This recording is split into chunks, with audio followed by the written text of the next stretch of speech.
Welcome to Stout Grove. This place is kind of unique because, as we can see over here, from this location here behind me to over there, the smaller trees are no longer.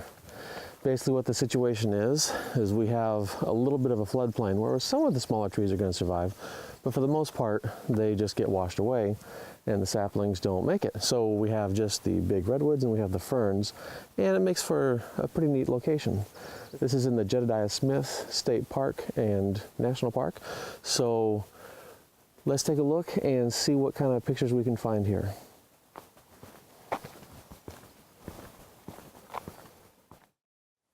So we're here in the early morning, 7:15, 7:30, somewhere in there. And on this journey, it's our first cloudy day. So it's kind of cool to have a nice subtle light when we're out here in a shot like this, because I really didn't want the harsh light coming in. I'm still going to use a polarizing filter though, because it will allow the greenery of the ferns to just really pop. So looking forward to seeing how that can be composed up next to all these big trees. And maybe some of the fog will burn off as we're shooting here, so then we can get some of those sun ray shots coming in. So it's a very short trail, just a little loop trail, and we'll just walk around and see what kind of compositions we can find.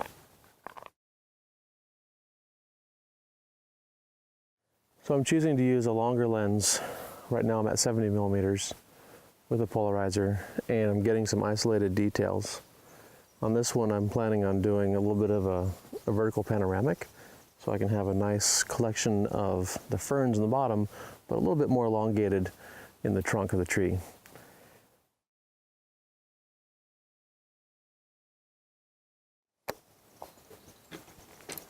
All right, on to the next one.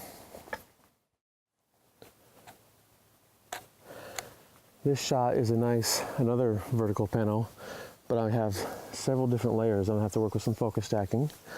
So I've got the little clovers in the foreground on a log, a fern, a log, more fern, and trees up above. So it'll be interesting to see how this one comes together as well. I think it'll work really good. We've got the sky in the background. It's going to provide a little bit of blown out highlights, and I think it's going to turn out pretty sweet.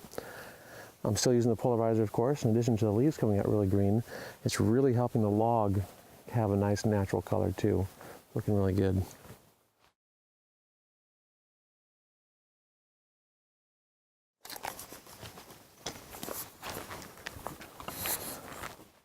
This setup is a little bit tricky because I'm on this big downed fallen tree, and so the tripod doesn't want to be all that steady. With my 100 ISO, the low light, the polarizer, I'm at 1 second exposure. Thankfully there's no breeze at all. All right, it's looking really good. Love the nice straight tall trees. The ferns in the foreground, the log in the midground, so I'm getting really pleased with this one. But that pretty much wraps it up for us here at Stout Grove. I'll probably get a few more on the way out, but as we're looking at this beautiful place, it's a wonderfully short trail, really easy hike. The challenge is actually, it's more of a challenge to drive here than it is to walk here. So as long as you are fine with a few bumps in the road, you'll make it just fine if you want to get out here yourself. So let's head on back to the parking lot and we'll review some images here in a moment.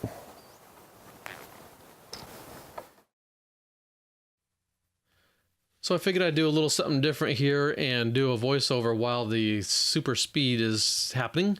And what's happening is the Photoshop focus stacking didn't work quite so well, so I have to do it manually. And what I mean by that is effectively what you see here. So I have the two layers stacked one on top of each other, and I'm just going back and forth on a layer mask, hiding and revealing the various parts of the overlaying layer. And that then brings in the focused elements otherwise. You know, you might think, well, maybe the blurry background helps emphasize the ferns and all that stuff, and that does, but you know, this is a focus stack exercise, and I am looking for my purpose that I was going for when I was setting up the shot was to try and do what I can to have detail effectively everywhere. And so as you see some of these details coming through, you might see a few things that look like Photoshop sins coming through, but we'll get those fixed, and I will certainly show you those details in a second. For now, let's just sit back and watch a little bit more Photoshop magic as it unfolds before our eyes.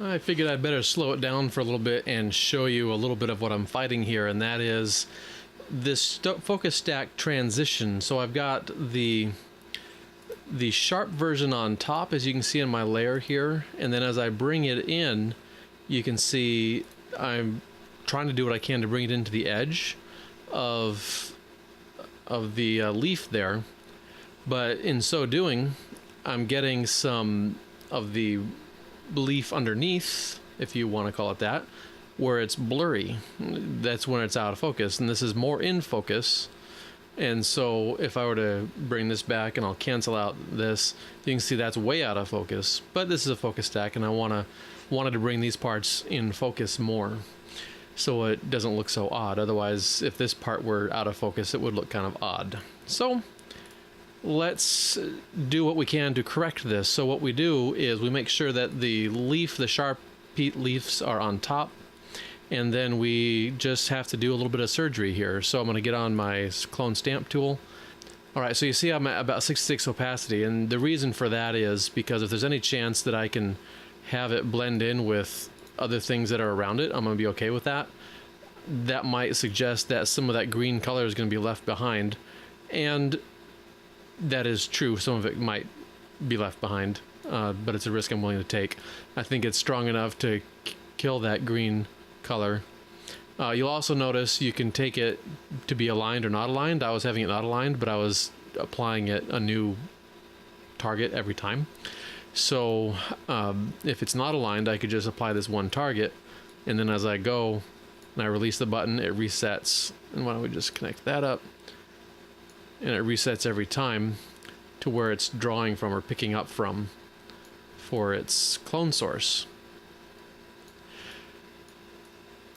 So that's what I've been doing with a lot of these leaves.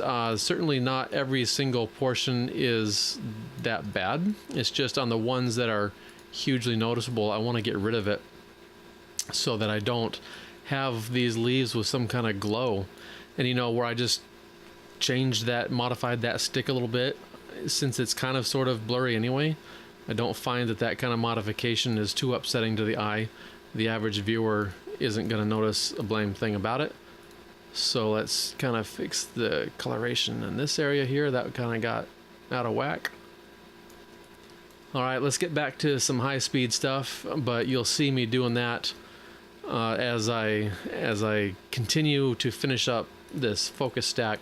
And then of course I still have to blend it with this other image down here in this part of the layer that's hidden, because that is going to be what makes it a vertical panel.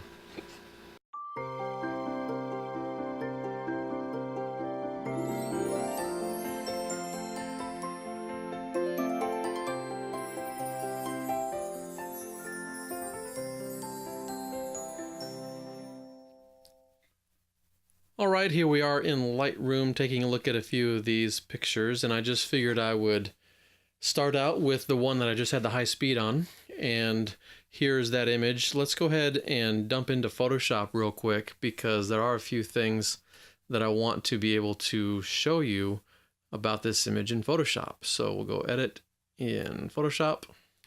Alright, so with this file, I flattened it into one layer up here, but as I look at the crop, I left the extra layer information there with the extra pixels or whatever you want to call it, so we can see what was happening as I was blending it together.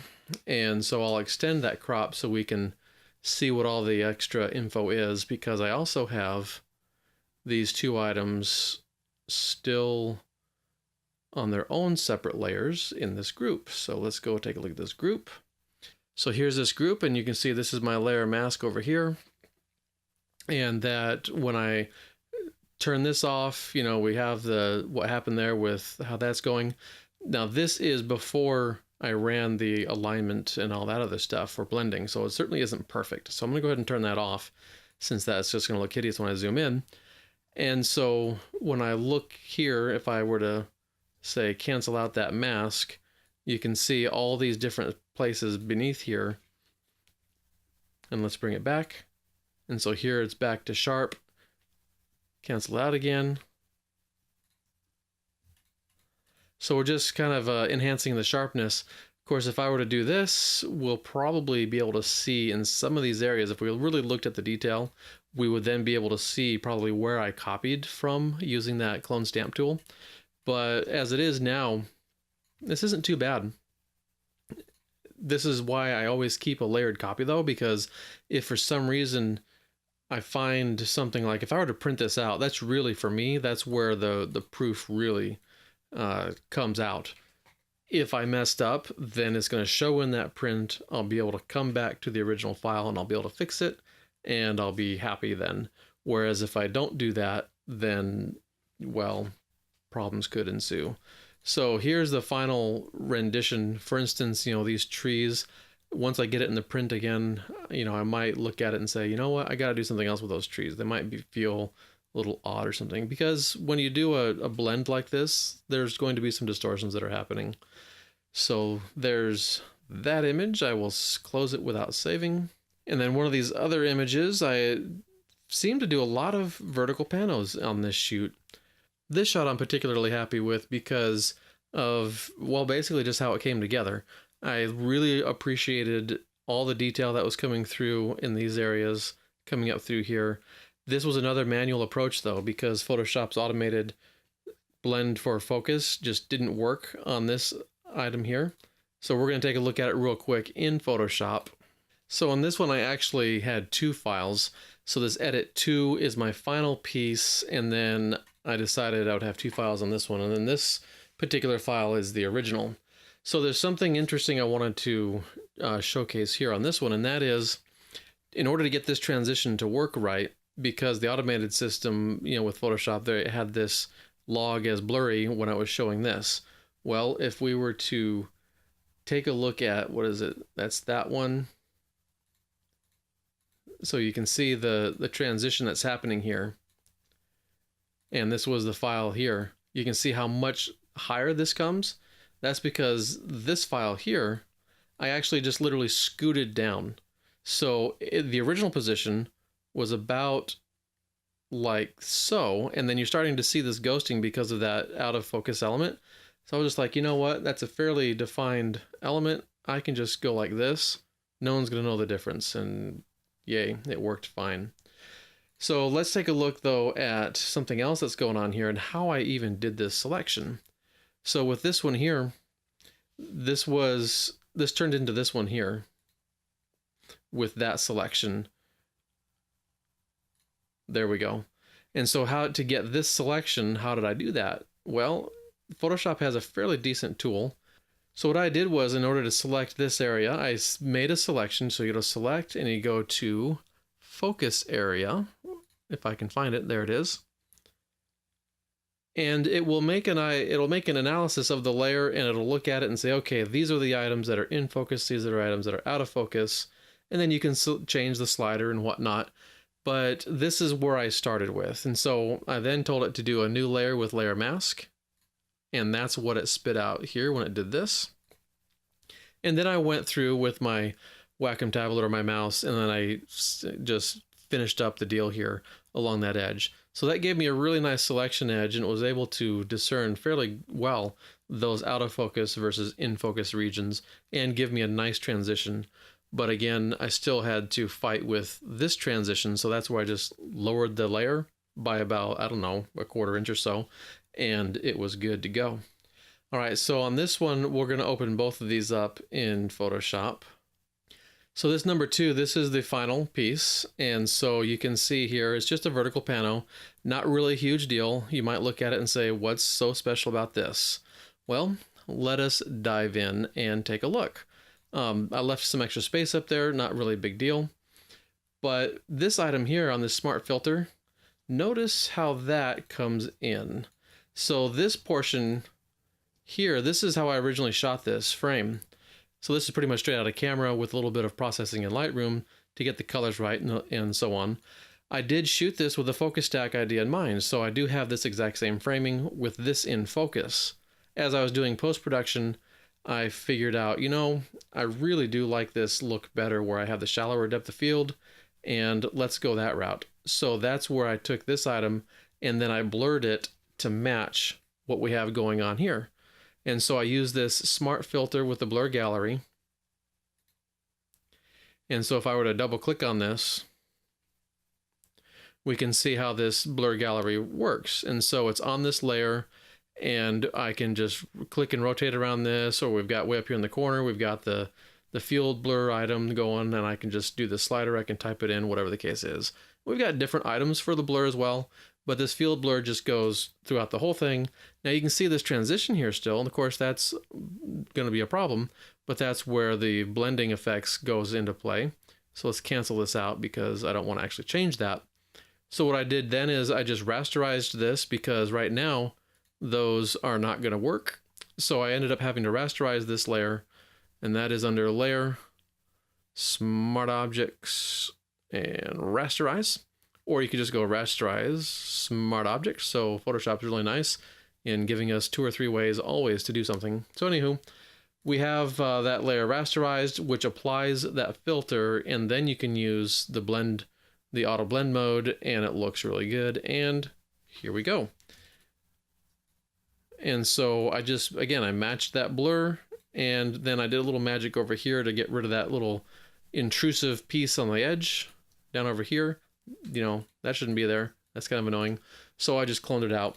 All right, so that's it for our images from Stout Groves. Thank you so much for watching. I really appreciate it, and I hope to see you again soon in the next video.